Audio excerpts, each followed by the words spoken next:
여러분 아시다시피 SK하이닉스의 주주 환원 계획이 발표가 됐는데 또 하나의 변수가 등장을 했습니다. 바로 노사 갈등. 이것이 주가에 어떤 영향을 미칠지 궁금하실 텐데 오늘은 특별한 분을 또 모셨습니다. SK하이닉스 경영자문위원을 맡고 계신 분인데요. 이명도 경일의 특임 교수 모셨습니다. 어서 오세요. 네, 안녕하십니까. 네. 참 이 변수가 또 부각이 되면서 임담협이 이제 부결이 됐잖아요. 그럼 재협상 이제 하게 됩니다. 답답하게 보신다고요?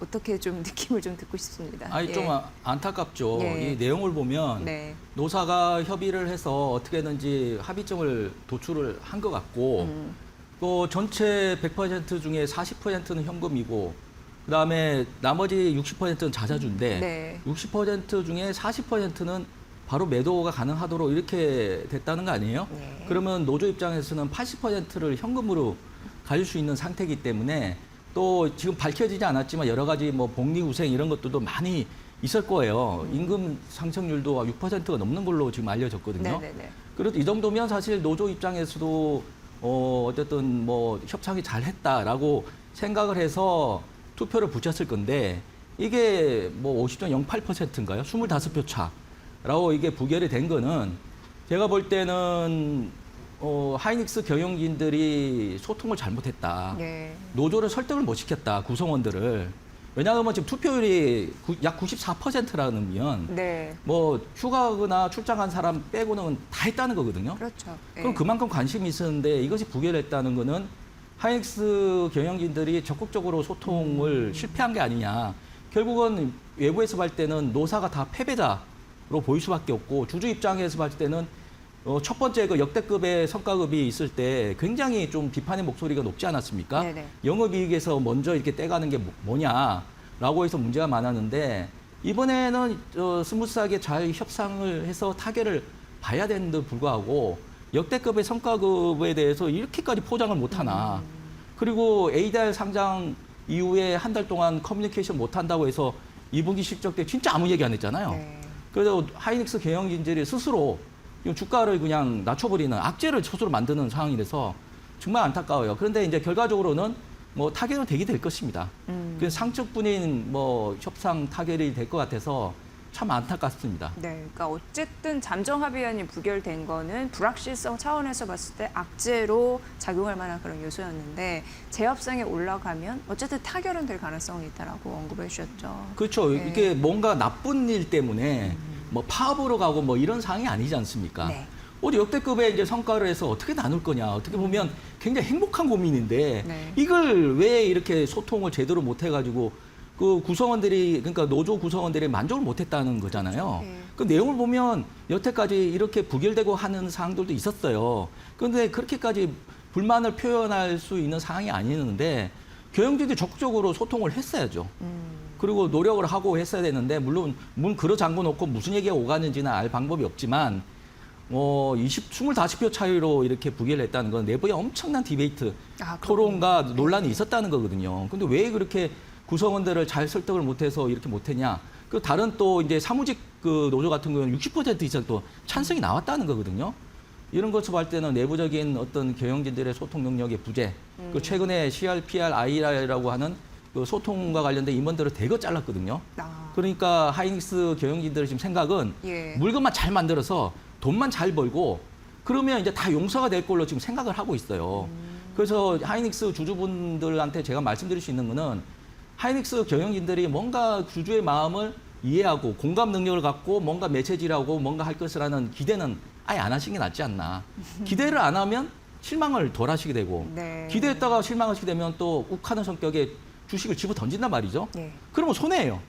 그러니까 이런적인 측면에서는 아예 기대를 하지 마시고 하이닉스는 실적만 보시고 숫자만 보시고 뭐 그에 따라서 투자를 하시는 게 그게 오히려 더 낫지 않나는 생각이 듭니다. 사실 이렇게 노사 갈등이 있을 때 우리 투자자의 입장에서는 경영 이런 배경을 잘 모르기 때문에 노가 문제야, 사가 문제야 막 이렇게 생각을 하게 된단 말이죠. 그런데 경영 자문을 맡고 계시고 이러한 현실을 좀 잘 알고 계시기 때문에 어디에 좀 초점을 맞추는지 말씀해 주셨습니다. 물론 반도체 호황 때문에 SK하이닉스는 뭐 기술력 경쟁 우위에 있어서 제품을 잘 만들어내서 그런 부분을 실적이 개선될 거기 때문에 다만 안타까운 건 소통의 부재라고 말씀해 주셨잖아요. 거기에 기대 가는 것보다는 실적에 초점을 맞추는 게 더 맞습니다. 유리할 것이다. 어쨌든 주가는 올라갈 것이라고 보시는 거예요. 그렇죠. 지난 그 2분기 실적 났을 때 저희가 겪었잖아요. 역대급의 실적이 났을 때 왜 그게 ADR 상장 때문에 아무 얘기를 못 한다고 진짜 아무 얘기 안 했잖아요. 네. 그러니까 이유 없이 떨어졌잖아요. 그게 뭐냐 그러면 정말 저 내용 보면 저도 알지만 진짜 아무 얘기를 안 할 수 있는 그런 게 아니었어요. 그러니까 의도적으로 주가를 이렇게 올릴, 그러니까 속대 먹튀죠. 그걸 방지하기 위한 내용이거든요. 한 달 동안은 주가에 영향을 미칠 만한 어떤 메시지를 내지 못하도록 하는 건 있긴 있어요. 그러나 객관적인 거는 얘기를 할 수 있는 거고 미래에 대해 우리가 어떻게 하겠다라는 거는 얘기할 수 있는 거고요. 미국의 정권거래위원회에 제출한 자료들이 있거든요. 그게 반하는 얘기를 하지 말라는 거지. 그게 다 담겨 있어요. 하이닉스 어떻게 할 것이다. 위험 조치까지 다 있거든요. 그 내에서 잘 커뮤니케이션 소통을 주주들한테 했으면 되는데 2분기 실적 때 안 했잖아요. 예. 그와 똑같이 노조한테서도 그러지 않았을까. 진짜 소통하지 말라 그래고 진짜 소통 안 한 거 아닐까. 뭐 그런 생각이 들 정도로 요번에 그 노사 잠정 협의안이 부결된 거는 저도 좀 이해가 안 되는 부분이 있습니다. 그렇지만 이것이 주가에 뭐 네. 너무 악재가 돼가지고 뭐 실적에까지 영향을 미칠 정도는 아니기 때문에 언젠가는 타게 될 거거든요. 다만 이제 주주분들이 보시기에 너무 감정적으로 욱하는 그런 게 있을까봐 제가 걱정이 돼서 이걸 책임을 만약 묻는다 그러면 경영진의 소통 능력이 네. 문제였다. 이렇게 이해를 하시는 게 뭐 편하실 것 같습니다. 네, 투자의 가치에서 봤을 때 어쨌든 매물을 던질 만한 이슈는 아닐 것이다 이렇게 예. 언급해 주신 게 키포인트가 아닌가 싶고 그것도 여쭤보고 싶었어요. 사실 지금 170만 원까지는 반등해 있지만 고점은 300만 원입니다. 좀 갈 길은 좀 있어 보입니다. 근데 그거를 이제 방어하기 위해서 주주 환원 정책 이런 부분도 언급을 하면서 주주들의 마음을 살려고 하는 거 아니겠습니까? 그 부분은 어떻게 보세요? 이번에 결과 그것도 발표. 좀 제가 좀 예. 안타깝고 속상하는데 예. 그 공시 내용을 한번 보세요. 그게 뭐냐 그러면 1번이 2025년부터 2027년 3년 동안 누적 잉여 현금 흐름의 50% 이상이라고 돼 있어요. 예. 어떻게 보면 뭐 컵에 뭐 물이 반밖에 안 남았어요. 반이나 남았어요. 뭐 그런 표현밖에 없는데 네. 결국은 바꿔 얘기하면 최소 50% 이상은 주주 환원을 한다는 거거든요. 그게 1번으로 나와 있고요. 근데 그거를 결정할 때 3분기 실적 때 구체적인 걸 발표하겠다. 이렇게 이제 주로 이제 나와 있단 말이죠. 그리고 그 아래에 보면 요번에 40조 정도 자사주 소각하는 거는 특별 뭐 배당 이런 개념으로 어쨌든 지금 주가가 너무 저평가돼 있으니까 1차적으로 40조 정도는 자사주를 소각을 한다라고 이제 발표를 한 거기 때문에 이 부분은 주가적인 측면에서는 굉장히 좋은 이슈죠. 왜냐하면 뭐 3년 동안 누적 잉여 현금이라 그러면 뭐 200조로 훌쩍 넘어서 250조 뭐 이렇게 될 거잖아요.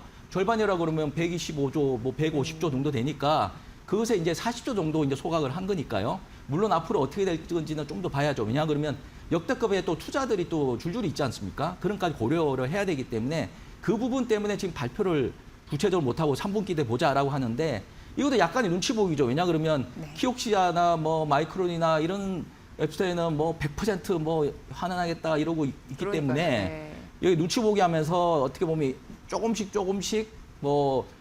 가지고 있는 현금 흐름에 따라서 아마 그 환원 정책을 할 것이고요. 이런 측면에서 봤을 때는 최소한 하이닉스의 하방은 최하점은 무조건 방어를 할 것이다. 라는 건 이제 분명한 의지를 보였거든요. 그런 측면에서 봤을 때는 주주님들 입장에서는 조금 그래도 좀 위로가 되는 그 메시지로 이해를 하시면 될 것 같아요. 네. 그리고 앞으로 얼마나 더 할지에 대해서는 좀 더 지켜봐야 될 것 같고요. 그리고 이렇게 변동폭이 클 경우에는 주주 입장에서는 배당, 현금으로 원사시를 주는 것보다 미래의 가치를 높일 수 있는 자사주 소각을 더 원할 가능성이 그쵸, 높거든요. 그쵸. 예. 왜냐하면 하루에 10% 왔다 갔다 하는 변동폭인데 배당을 주더라도 10% 이상 어떻게 주냐 말이죠. 그렇게 준다 할지라도 주주님들이 똑똑해요, 투자자들이. 그렇게 역대급의 돈을 다 줘버리면 미래에 대한 투자는 어떻게 할 거야? 그쵸. 뭐 이런 우려 때문에 오히려 더 주가가 떨어질 수가 있거든요. 그러니까 이런 거를 잘 밸런스 맞추면서 할 것이기 때문에 그런 측면에서는 어쨌든 뭐 SK스퀘어 지주회사 지분을 20% 그 이상 가져야 된다. 뭐 이런 규정도 있고 해서 앞으로 자사주 소각에 대한 기대는 좀 더 높아질 것으로 보이고 그러면 주가가 최소한 하방은 이제 막을 것이다. 라는 거는 이제 기대가 되는 거죠. 네. 어쨌든 이러한 모멘텀 때문에 올라갈까 싶었는데 지금 이제 노사 갈등 때문에 발목이 잡혔지만 어쨌든 주가 정상화 과정을 좀 거칠 것으로 보이고 SK하이닉스 대척점에 있는 게 삼성전자인데 여기에 주주환원 정책에 대해서는 자사주 관련 돈은 없어서 또 그만큼 또 실망 매물은 좀 나왔다고 보여서요. 삼성전자는 어떻게 보셨습니까? 그거는 저도 이제 기업에 있다 보니까 여러분들이 기업의 생리를 좀 아셔야 돼요. 네. 기업은 어떻게 우리나라는 재벌이라는 독특한 지배 구조를 갖고 있거든요. 그러니까 오너가 소유자가 경영까지 하는 그런데 장단점이 다 있죠. 그걸 뭐 여기서 논하자는 게 아니고 삼성 같은 경우 잘 아시지만 지배 구조가 삼성생명, 삼성화재 같은 이제 금융회사가 삼성전자를 이렇게 갖고 있는 형태인데 잘 아시지만 이게 비금융 자회사의 지분을 10% 이상 못 갖잖아요. 그러니까 이게 만약에 자사주를 뭐 사이드 소각한다 그러면 10% 넘어버리면 삼성전자를 팔아버려야 되는 또 그런 이슈가 있기 때문에 그거는 바람차지 않거든요. 아, 지배구조 이슈 때문에 그게 아마 제일 됐군요. 클 거예요. 네. 그리고 뭐 그것을 만약 감수하면서까지 한다 그러면 지배구조 자체가 흔들릴 가능성이 있어서 제가 볼 때는 하이닉스와 삼성전자는 완전히 반대 방향으로 생각하시면 돼요. 왜 하이닉스는 자사주 소각으로 가냐 그러면 사실 최태 회장 같은 경우는 하이닉스 주식이 없다가 최근에 49억인가요? 그 정도 갖고 있는 상태고 배당을 줘도 스퀘어와 주식회사 이렇게 두 번 이게 거쳐다 오면 사실 오너 입장에서는 배당보다 자사주 소각 등을 통해서 주가가 오르는 게 어리게 보면 더 좋을 수가 있거든요. 그렇지만 삼성은 틀려요. 삼성 같은 경우는 지배구조가 순환구조를 끊어서 이런 형태가 있기 때문에 이거 오너 입장 그러니까 전체적인 삼성전자의 이거 지배구조나 거버넌스를 볼 때는 자사주 소각은 굉장히 힘들어 보여요. 그래서 지금 나오는 네. 게 뭐 삼성전자 우선주를 뭐 소각하네 뭐 이런 이야기 나오는데 그 삼성전자 주식하고 삼성전자 우선 주식이 완전히 별개의 주식인데 그거를 우선주를 소각한다는 거는 결국 여론에 밀려서 뭐 한다는 그게 밖에 없어서 저는 이제 삼성전자 뭐 주식을 갖고 있는 투자자분들한테 얘기하는 거는 그냥 삼성전자는 하이닉스와 좀 달리 예. 그러니까 뭐 이런 뭐 배당에 대한 좀 기대를 좀 가지시면서 그러니까 오히려 성장을 담보한 배당주 정도 향후에 삼성전자나 하이닉스가 언제 뭐 배당주였어요? 최근에 역대급의 이제 수익을 가다 보니까 배당주하면 금융주나 뭐 통신주 이런 거를 많이 하시는데 앞으로 이제 당분간은 배당에 대해서도 좀 기대를 가질 수 있다 그러면 그렇게 이제 생각을 하시고 삼성전자에 투자를 하신다 그러면 투자자분들 좀 마음이 좀 편하지 않으실까? 너무 기대를 그러니까 자사 소각을 못하는 거에 대해서 기대를 갖고 있다가 안 하면 또 실망하실 거잖아요. 그것 때문에 투자심이 흔들어가지고 또 파신다 그러면 손해예요. 예. 그러니까 아닌 건 아닌 거라 생각하시고 기대를 하지 마시고 대신에 배당을 준다면 그럼 배당주에 대한 어떤 특성을 삼성전자는 갖고 있을 것이다. 그다음에 하이닉스는 자사주의 소각에 대한 특징이 있을 것이다. 이렇게 딱 나눠서 투자를 하신다 그러면 뭐 투자 심리가 그렇게 감정적으로 격하게 움직이지는 않으시겠죠. 이게 구조적으로 다르네요. 삼성전자 투자 포인트와 SK하이닉스. 왜냐면 완전 지배구조. 틀립니다. 근데 지배구조 같은 경우에는 이거 하루 이틀 안에 뭐 뜯어고칠 수 있는 부분이 아니기 때문에 그렇죠. 향후 주주환원 정책에 대한 방향성이 나오더라도 자사주 매입 소각의 이슈는 아닐 가능성이 있다라고 우리가 생각해야 돼요. 그렇죠. 기대를 낮추라고 했어요. 예. 큰 기대하지 말라고 큰 기대 했어요. 그래야지 투자를 하실 때 오판을 안 한다는 거죠. 네. 기대를 이만큼 했는데 그게 이제 기대를 저버렸어요. 삼성전자든 하이닉스든 경영진들이 소통력이 떨어져요. 그 엔비디아나 뭐 저 구글 CEO 보세요. 사실 좀 부러운데 네. 얼마나 소통을 잘해요. 컴퓨터 콜하면 주주들이 원하는 게 뭔지를 알면서 어쨌든 좀 어려운 것도 악재임에도 불구하고 향후에 우리가 이런 겁니다 하면서 어루만져주는 멘트를 꼭 하잖아요. 그리고 거기는 자기가 디스카운트 좋으면 아닌가 우리가 할 거야. 보네요. 자신 예. 있어. 이런 거 말도 안 돼. 탁탁탁 얘기하잖아요. 예. 이것이 CEO와 그 경영진들의 역할이거든요. 그 우리 뭐 제가 삼성전자 하이닉스 경영진들만 뭐라 그러는 거 아니지만 대부분 우리나라의 주총 이런 거 보면 컨퍼런스 할 때 보면 CEO들이 말을 너무 아껴요. 그 말을 못 하는 건지 말을 안 하는 건지 모르겠는데 제가 볼 때는 전반적으로 소통 능력의 부재다. 그러니까 이걸 뭐라 그러겠습니까? 이거 하루아침에 밝히는 것도 아닌데. 그러니까 주주 입장에서는 어쨌든 주주 입장에서 주가가 많이 올라서 이거 실현하는 게 목적 아니에요? 그러면 그게 오판을 안 하도록 하기 위해서는 그에 대한 기대는 아예 안 하는 게 오판을 안 할 수 있는 방법이 아닐까. 마음의 상처를 안 받고. 예. 사실 갈등은 작은 오해에서 시작이 되는데 그걸 좀 미연에 방지하기 위해서는 좀 활발한 소통을 여는 그런 장도 필요하다. 그게 또 코리아 디스카운트를 해소하는 결정적인 원인이 맞습니다. 될 수도 있겠다 이런 예. 생각이 듭니다. 그러니까 시청자분들 이런 경제 채널을 보시는 거 아니에요. 네. 주주 입장에서 뭐 경영진들로부터 직접 정보도 받고 소통을 했다 그러면 왜 이런 경제 채널에 대해서 다 이렇게 매달려서 아침부터 이렇게 막 그냥 보시냐고요. 그게 안타까워요, 저는. 사실 투자자들은 현실을 아는 게 굉장히 중요한데 그 현실을 알기 위해서는 교수님 같이 현장에 계신 분들이 자주 출연해 주셨으면 합니다. 앞으로 잘 부탁드릴게요. 예, 그래서 저 주주님들 어쨌든 투자하실 때 네. 욱하는 성격에 그냥 뭐 던지든지 해가지고 손해 보지 마시라고 그런 측면에서 기대를 접을 거는 쫙 접어버리고 또 좋은 점도 있어요. 실적 좋잖아요. 네. 실적 베이스로 투자를 하시면 되는 거죠. 네. 사실 뭐 기대는 뭐 그 사람으로 말하면 인성이 별로여도 그 사람이 결과치를 잘 내면 투자할 가치가 있는 거니까. 공부 잘하고 성적 좋잖아요. 네. 때문에 말을 못해요, 잘. 소통을 잘 못해요. 어떻게 하냐고요. 네. 그래도 이제 메모리 반도체의 가능성에 대해서 긍정적으로 바라봐 주신 바 단점은 있지만 장점을 봐야 된다 투자할 때는. 예, 이렇게 실적은 좀 좋을 겁니다. 예, 해보고 실적은 어쨌든 좋다고 하니까 그런 부분 투자 실현 가치를 판단해 보시면 좋을 것 같고요. 내일이 또 굉장히 중요하더라고요, 교수님. 내일 이제 새벽쯤에 뉴욕장 마감하면 엔비디아 실적 발표 나올 것으로 예상이 되는데 관전 포인트는 어떻게 보세요? 엔비디아 똑같아요. 근데 네. 엔비디아 젠스 왕 CEO는 엄청 소통 잘하잖아요. 말 잘하잖아요. 네. 근데 내일 보실 때 두 가지 관점인데 하나는 현재 그 2분기 실적에 있어서 역대급 잘 나올 거예요. 그런데 이것도 마찬가지 기대치가 엄청 높을 거거든요.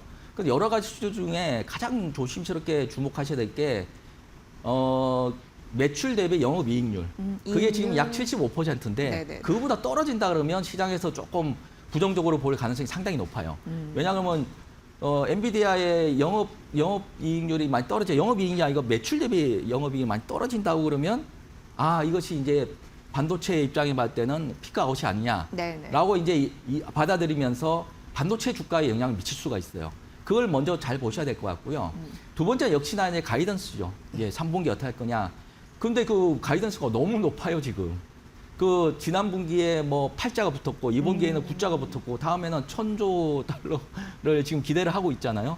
그 너무 높기 때문에 아마 그에 대한 발언을 이제 기대를 할 건데 제가 볼 때는 매출의 가이던스 숫자보다도 제일 중요한 것이 향후에 이제 그 베라루빈의 양산 차세대 플랫폼. 그게 제일 중요해요. 예. 그게 뭐 차질이 생길 거냐 말 거냐 뭐 이슈가 많은데 그걸 공급을 어떻게 확대할 것이냐 그거와 그에 따라서 거기 베라루빈 같은 경우에는 HBA 4개 정도 더 들어간다는데 최근에 이걸 줄인다는 또 보도가 있다 보니까 그게 왜 줄이느냐 정말 메모리 가격이 너무 뛰어서 부담이 돼서 줄이는 거냐 뭐 이런 뒤에 멘트를 할 건데 제가 볼 때 젠스왕 CEO가 아마 얘기를 잘할 거예요. 네. 워낙 그 소통력이 뛰어난 사람인데 예.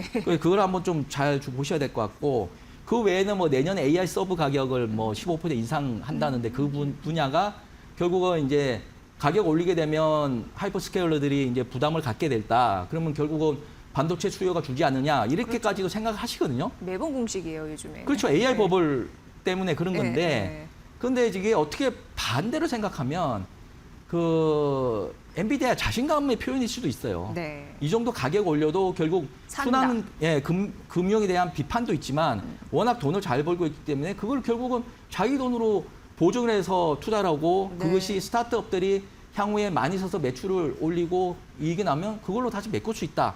그 자신감 엄청 표현하잖아요. 네. 만약에 그와 관련된 순환 거래에 대한 어떤 자신감까지 표현한다 그러면 가격을 올린다 그러면 이건 엔비디아에 대한 플러스 요인이고 만약 그에 대한 순환 금융에 대한 부작용이 아니라 오히려 그 스타트업과 그 AI 수요에 대한 탄탄한 그 어떤 수요에 대한 전망을까지 밝힌다 그러면 네. K 반도체 입장에서도 더 좋은 거죠. 그렇죠. 더 많이 팔리고 가격이 오를 수 있다는 거거든요. 네.